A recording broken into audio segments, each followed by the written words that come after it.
Hello students, myself is Eva Ibrahim and welcome back to my channel e-learning accounts and maths. Students हमने last video में question number first and second complete कर लिया था ना। आज हमें आगे क्वेश्चंस करने। तो देखिए क्वेश्चन नंबर थर्ड में लिखा हुआ है L, M and O were partners in a firm sharing profits in the ratio of 3:2:2. L, M and O तीन पार्टनर्स थे, तीनों का ओल्ड रेशियो गिवन है 3:2:2. M retired and his share was divided equally between L and O. M retire हो गया and इसके shares को L and O, ये दोनों एग्जिस्टिंग पार्टनर्स है ना, तो एग्जिस्टिंग पार्टनर्स के बीच रिटायर्ड पार्टनर के शेयर्स को इक्वल रेशियो में डिवाइड किया गया। ये वाला पॉइंट समझ में आया? नहीं समझ में आया होगा। अभी मैं कुछ आपको पॉइंट्स एक्सप्लेन करूंगी, उसके बाद आपका ये क्लियर होगा। Okay, calculate the new ratio of L and O। इसमें कंटेनिंग पार्टनर्स का न्यू रेशियो हमें कैलकुलेट करना है। तो इस वाले पॉइंट का क्या मतलब है, ध्यान से देखिएगा students. L, M and O ये तीनों पार्टनर्स है ना, इन तीनों में से M रिटायर हो गया। ओके, तो M का शेयर ऑफ प्रॉफिट कितना दिया हुआ है 2/7। अब रिटायरमेंट के बाद क्या होता है, ध्यान से सुनिएगा। जो पार्टनर रिटायर होता है ना, वो कंटेनिंग पार्टनर्स को अपना शेयर ऑफ प्रॉफिट दे के जाता है।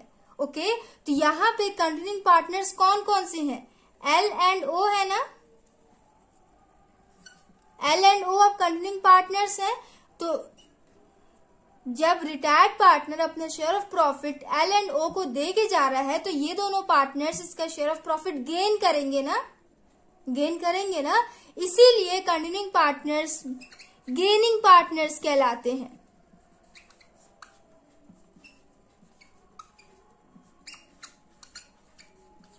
क्या कहलाते हैं, गेनिंग पार्टनर्स। एंड रिटायरमेंट वाले चैप्टर में आपको गेनिंग रेशियो भी कैलकुलेट करने के लिए मिलेगा। समझ में आया आपको? नहीं समझ में आया तो एक बार फिर से ध्यान से सुनिएगा स्टूडेंट्स। यहाँ पे L, M एंड O तीन पार्टनर्स थे, तीनों में से M रिटायर हो गया। तो रिटायरमेंट के बाद जो रिटायर्ड पार्टनर होते हैं वो कंटिन्यूइंग पार्टनर्स को अपने शेयर ऑफ प्रॉफिट दे के जाते हैं। इसीलिए कंटिन्यूइंग पार्टनर्स गेनिंग पार्टनर्स भी कहलाते हैं। ओके, एडमिशन के केस में क्या होता था, मान लेते हैं X एंड Y दो पार्टनर्स हैं। ओके, Z का एडमिशन हुआ, as a new partner Z आया। ओके, तो यहाँ पे जो ओल्ड पार्टनर्स होते थे वो न्यू पार्टनर को अपने शेयर ऑफ प्रॉफिट में से कुछ शेयर देते थे, सैक्रिफाइस करते थे। इस वजह से ओल्ड पार्टनर्स सैक्रिफाइसिंग पार्टनर्स कहलाते थे। एंड एडमिशन के केस में हम सैक्रिफाइसिंग रेशियो कैलकुलेट करते थे।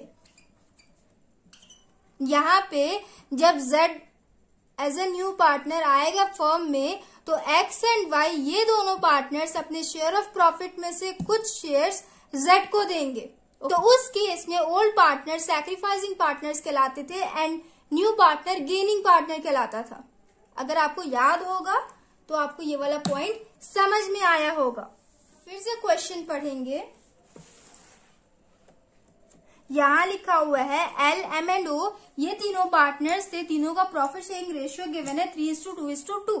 रिटायरमेंट के पहले फर्म के टोटल प्रॉफिट को इन तीनों पार्टनर्स के बीच में डिस्ट्रीब्यूट किया जाता था इनके शेयर ऑफ प्रॉफिट के अकॉर्डिंग। बट आफ्टर रिटायरमेंट अब फर्म में कितने पार्टनर्स रह गए, सिर्फ दो पार्टनर्स रह गए ना, L एंड O।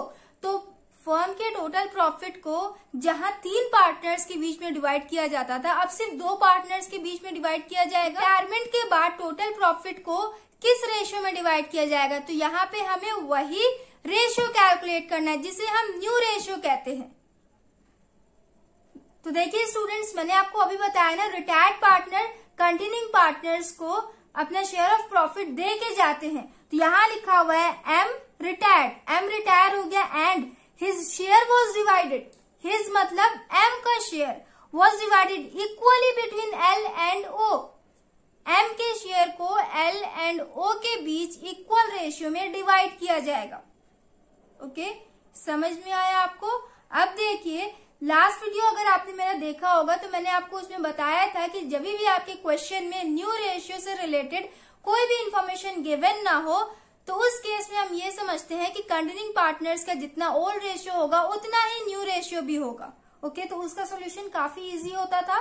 बट जब आपके क्वेश्चन में न्यू रेशियो से रिलेटेड कुछ डिटेल्स, कुछ इन्फॉर्मेशन गिवन हो, तो उस केस में हमें प्रॉपर न्यू रेशियो कैलकुलेट करना पड़ता है। यहाँ पे देखिए न्यू रेशियो से रिलेटेड पॉइंट्स गिवन है ना, यहाँ लिखा हुआ है कि एम के रिटायरमेंट के बाद एल एंड ओ के बीच उसके शेयर ऑफ प्रॉफिट को इक्वल रेशियो में डिवाइड किया जाएगा। तो ये न्यू रेशियो से रिलेटेड पॉइंट्स है ना, तो ऐसे केस में हमें न्यू रेशियो पूरा सॉल्व करना पड़ेगा। तो कैसे सॉल्व करते हैं देखिए, काफी इजी होता है इसका solution.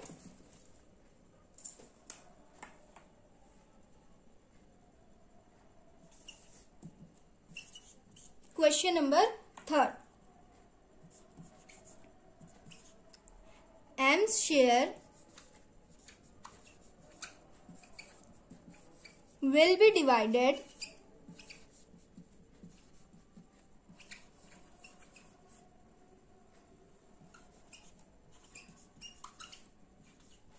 between L and O in the ratio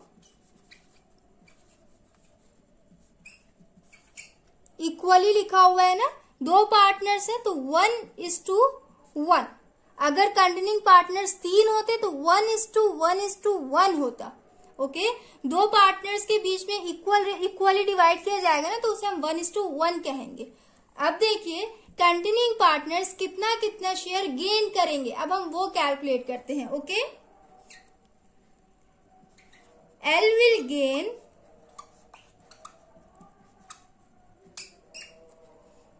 equal gain कर रहे हैं ना, तो यहाँ 1/2 ये वाला। ओके, 1/2 इसे लिख सकते हैं ना, इनटू किसके शेयर्स को इनटू करेंगे, ध्यान से सुनिएगा स्टूडेंट्स। एम के शेयर को इक्वल रेशियो में डिवाइड किया जा रहा है ना, तो रिटायर्ड पार्टनर के शेयर को हम यहाँ पे इनटू करेंगे। रिटायर्ड पार्टनर का शेयर ऑफ प्रॉफिट कितना दिया हुआ है, 2/7। यहाँ लिखेंगे 2/7। 2/7 को इन दोनों के बीच इक्वल डिवाइड किया जाएगा, तो वही हम डिवाइड कर रहे हैं। ओके, ये हो जाएगा 1/7। ओके, उसके बाद ओ कितना गेन करेगा देखिए, ओ विल गेन 1/2। ये 1 यहां हो जाएगा 1/2 इनटू एम का शेयर कितना है 2/7। एल 1/7 गेन करेगा, ओ 1/7 गेन करेगा। ओके, तो अब इनके ओल्ड रेशियो में हम ये गेनिंग रेशियो को ऐड कर देंगे तो इनका न्यू रेशियो आ जाएगा। ओके, इन दोनों पार्टनर्स ने इतना इतना गेन किया ना, तो इनके ओल्ड रेशियो में इतना रेशियो हम ऐड कर देंगे तो इनका न्यू रेशियो आ जाएगा। अब न्यू रेशियो देखिए,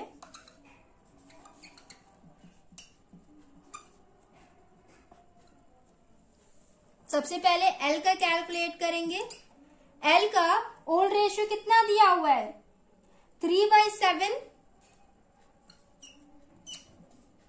प्लस एल ने कितना गेन किया 1/7 गेन किया ना, तो यहां लिखेंगे 1/7 इज इक्वल टू 3 + 1 4/7। एल का न्यू रेशियो आ गया 4/7। ओ का देखिए, ओ का ओल्ड रेशियो दिया हुआ है 2/7 प्लस ओ ने गेन किया 1/7। स्टूडेंट्स इक्वल दोनों पार्टनर्स के बीच डिवाइड किया गया था ना, तो यहाँ इक्वल आया ना 1/7 एंड 1/7। समझ में आ रहा है ना, इसे कैलकुलेट करिए 2 + 1 3/7। दोनों पार्टनर्स का हमने न्यू रेशियो कैलकुलेट कर लिया 4:3। ओके, आंसर आप लोग मैच कर ले। एल एंड ओ का न्यू रेशियो आया 4:3। सो स्टूडेंट्स, हमने क्वेश्चन नंबर 3 कंप्लीट कर लिया। अब हम क्वेश्चन नंबर 4 सॉल्व करेंगे। क्वेश्चन नंबर 4 में देखिए लिखा हुआ है A B and C are partners sharing profits in the ratio of 4:3:2। A B and C 3 partners है, तीनों का ओल्ड रेशियो गिवन है 4:3:2। B retires and his shares was taken up by A and C in the ratio of 3:2। B retire हो गया and उसके retirement के बाद उसके शेयर ऑफ प्रॉफिट को ए एंड सी ने 3:2 के रेशियो में ले लिया। ओके, रिटायर्ड पार्टनर का जो भी शेयर होता है वो कंटिन्यूइंग पार्टनर्स गेन करते हैं ना, तो यहाँ पे कंटिन्यूइंग पार्टनर्स ने 3:2 के रेशियो में गेन किया है। Find out the new ratio, इसमें भी हमें न्यू रेशियो कैलकुलेट करना है। तो सेम लास्ट क्वेश्चन नंबर 3 जैसा ही क्वेश्चन है, उसमें कंटिन्यूइंग पार्टनर्स ने इक्वल रेशियो में गेन किया था, यहाँ पे कंटिन्यूइंग पार्टनर्स ने 3:2 के रेशियो में गेन किया। ओके, चलिए इसका सोल्यूशन देखिए।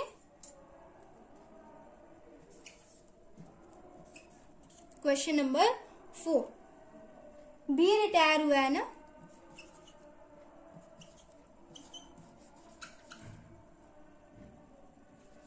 B's share will be divided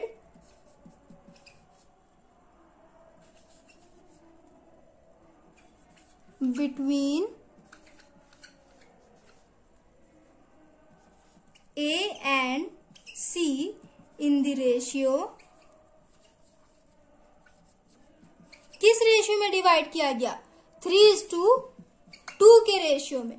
okay, तो अब हम ये कैलकुलेट करेंगे कि ए ने कितना गेन किया एंड सी ने कितना गेन किया।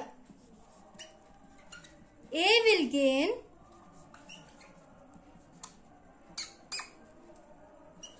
3/5, ये वाला हमने यहां लिखा 3/5 इंटू किसके शेयर से हम यहाँ पे इंटू करेंगे? रिटायर्ड पार्टनर के। रिटायर्ड पार्टनर के ही शेयर को इस रेशियो में डिवाइड किया जा रहा है ना, तो रिटायर्ड पार्टनर का ओल्ड रेशियो कितना दिया हुआ है? 3/9, तो यहां लिखेंगे 3/9। ओके, 3/9 को इस रेशियो में कंटिन्यूइंग पार्टनर्स के बीच डिवाइड किया जा रहा है। इसे सॉल्व करिए। 3 1 जा 3, 3 3 जा 9, 3 1 जा 3 एंड 3 1 जा 3। डिवाइड आपको समझ में आया? कितना हो जाएगा ये? 1/5। ओके, उसके बाद सी कितना गेन करेगा? सी विल गेन कितना है? 2/5 इंटू बी का शेयर कितना था? ओल्ड रेशियो कितना था? 3/9। 3 1 जा 3, 3 3 जा 9, 2 1 जा 2, 5 3 जा 15। ए 1/5 गेन करेगा एंड सी 2/15 गेन करेगा। ओके, तो अब न्यू रेशियो कैलकुलेट करते हैं। उनके ओल्ड रेशियो में इन दोनों शेयर्स को हम ऐड कर देंगे तो इनका न्यू रेशियो आ जाएगा।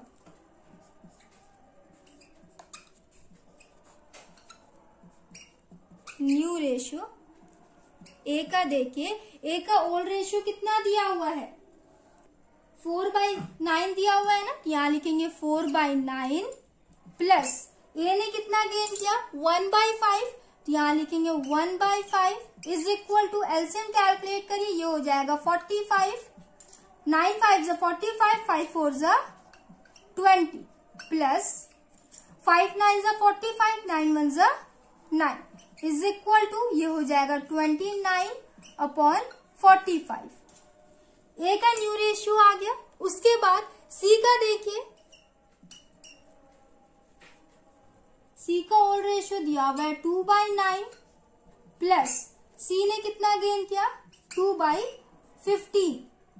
एलसीएम कैलकुलेट करिए 9 एंड 15 का, ये भी हो जाएगा 45। ओके, 9 5 जा 45, 5 2 जा 10 प्लस 15 3 जा 45, 3 2 जा 6 is equal to. Students, LCM निकालना काफी इजी होता है, प्लीज आप सारे बच्चे खुद से निकालने का ढंग सीख जाओ। अगर जिन्हें नहीं आता है वो खुद से सीख ले, जिन्हें आता है उनके लिए अच्छी बात है।